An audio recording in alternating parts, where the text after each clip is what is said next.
머릿속으로 이 장면을 한번 완벽하게 그려보시길 바랍니다. 아주 짙은 어두름이 깔린 취지정의 밤입니다. 벌써 세 번째 등불이 켜진 늦은 시각이네요. 맞아요. 방 안은 숨소리조차 들릴 만큼 고요합니다. 방 한가운데 놓인 탁자 위에는 비단으로 된 길고 거대한 두루마리 그림이 펼쳐져 있죠. 그 당대 최고의 귀빈들은 이미 그림을 보고 찬사를 쏟아낸 뒤에 다 돌아간 후잖아요. 네, 모두 떠났습니다. 이제 이 텅 빈 방에 남은 건 단 두 사람뿐입니다. 한 명은 이 완벽한 꿈의 주인이자 무소불위의 권력을 쥔 왕족 안평대군입니다. 그리고 다른 한 명은 그저 중간 계급의 관료의 예조정랑 송처관이죠. 그렇습니다. 오늘 저희가 이 깊은 탐구에서 파헤칠 자료는 그저 단순한 고미술 감상문이 아니거든요. 전혀 아니죠. 아주 숨막히는 심리전입니다. 맞습니다.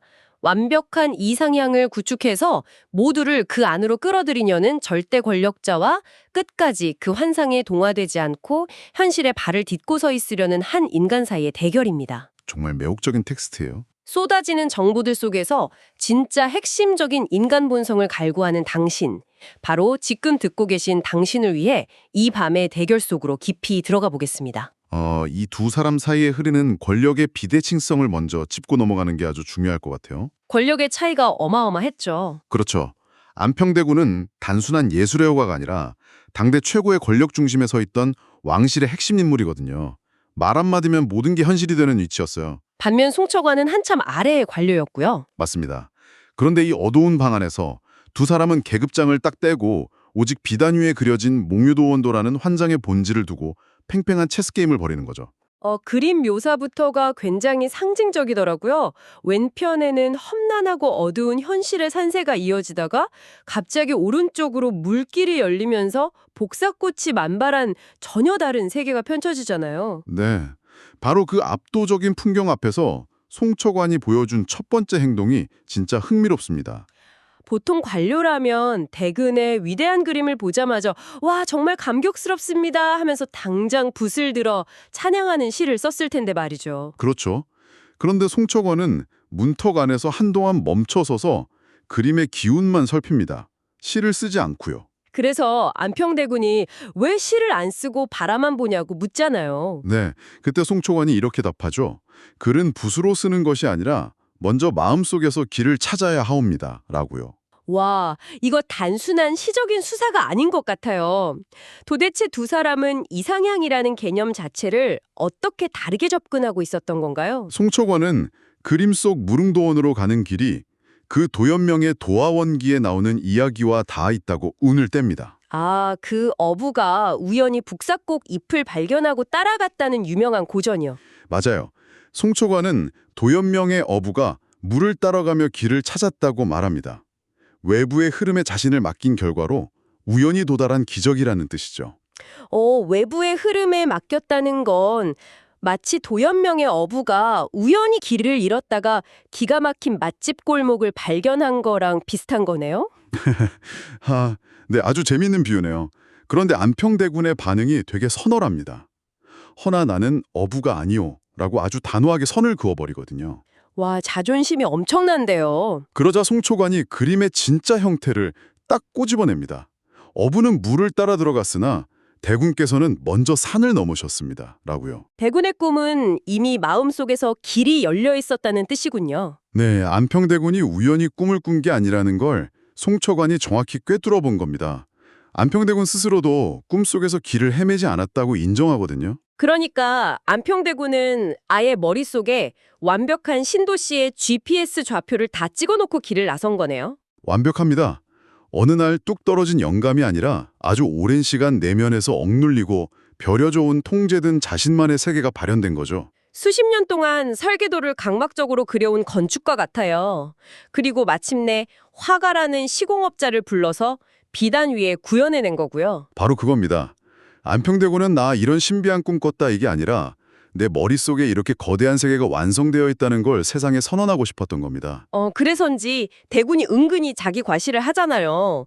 당대 최고의 화가 안견이 이걸 단 3일 만에 그렸어 하면서 자랑을 하더라고요. 겉으로는 화가의 천재성을 칭찬하는 것 같죠? 하지만 속으로는 내 비전과 설계도가 너무 완벽해서 화가가 붓을 들자마자 단숨에 그렸다. 이런 자부심이 깔려 있었던 것 같아요. 맞아요.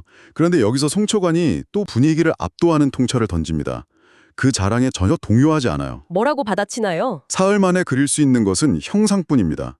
꿈은 이미 오래전부터 쌓였겠지요. 라고 말합니다. 와, 뼈를 때리네요. 네, 기록에 남은 발문 내용을 인용한 건데 3일 만에 비단 위에 옮겨지니 꿈이 아직 다 깨어나지 않았다. 이 문장에 기저에 깔린 심리를 건드린 거예요. 눈앞의 물감은 3일 만에 칠해졌을지 몰라도 그 무거운 열망과 피로감은 평생 마음속에 응어려져 있었다는 걸 찌른 거군요. 정확합니다. 송초관이 안평대군의 심리를 완전히 발가벗긴 셈이죠. 그리고 시의 후반부로 갈수록 긴장감이 더 팽팽해집니다. 맞아요. 송초관이 안평대군을 부를 때 공자라는 호칭을 쓰면서 사람이 아닌 기운으로 읽어내려 하잖아요.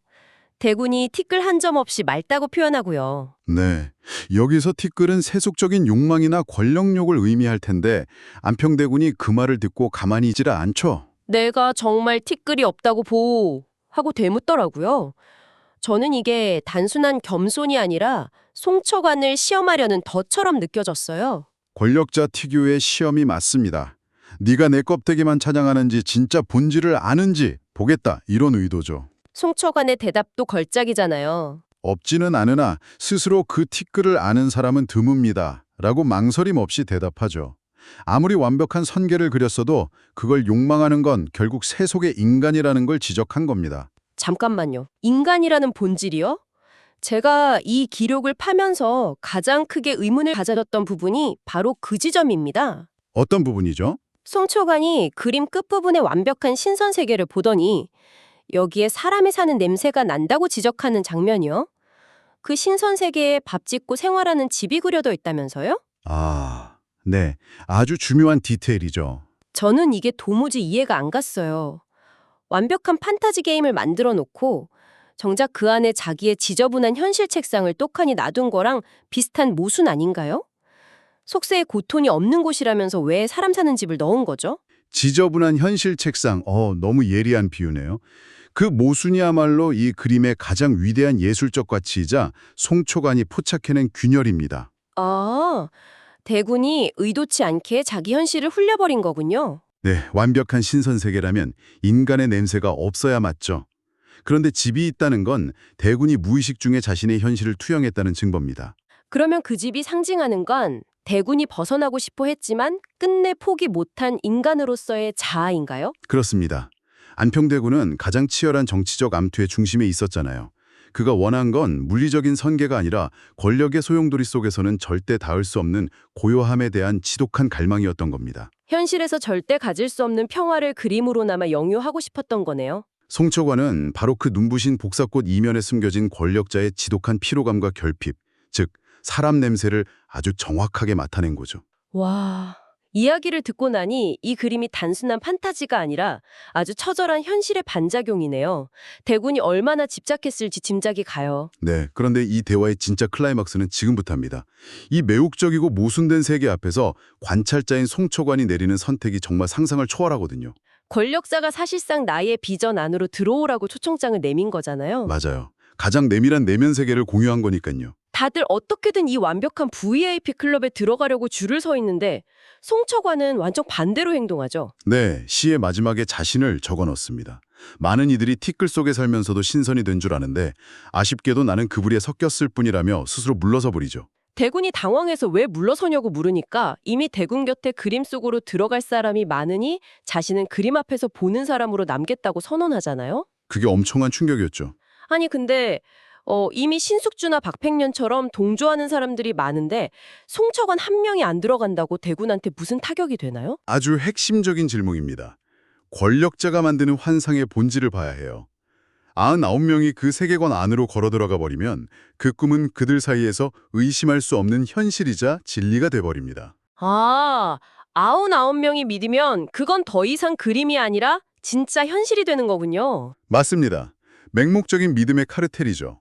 안평대군은 그 완벽한 합의를 원했던 거고요. 그런데 송초관이 밖에서 관찰자로 남겼다고 해버린 거네요. 네, 그 선언 순간 마법이 깨지는 겁니다.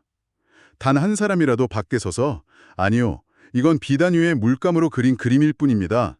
라고 객관적 사실을 환기시키는 거니까요. 와, 그러니까 너희들이 믿는 건 환상이야 라고 증명해주는 거울이 되어버렸네요. 송채관이 물러난 뒤 안으로 들어오지 않는 자의 시가 오히려 바깥 공기를 오래 붙잡고 있었다고 묘사되죠.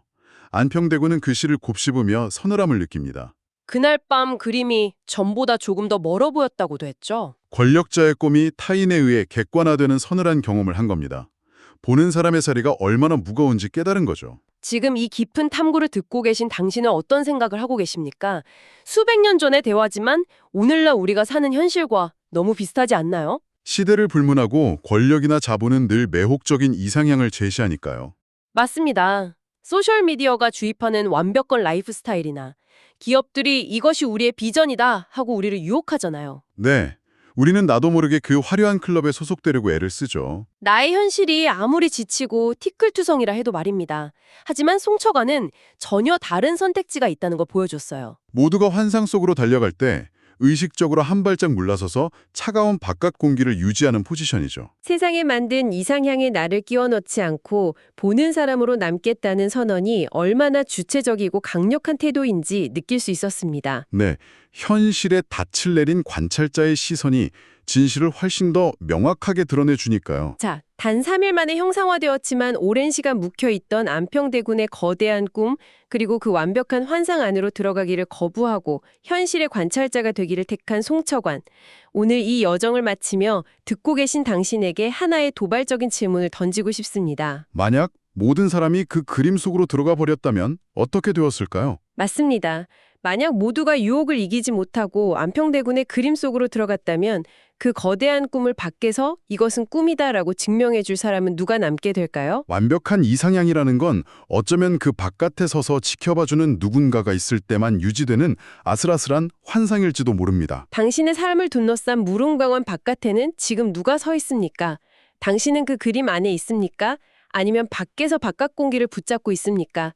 이 질문을 당신의 마음속에 남겨두며 오늘의 깊은 탐구를 마치겠습니다.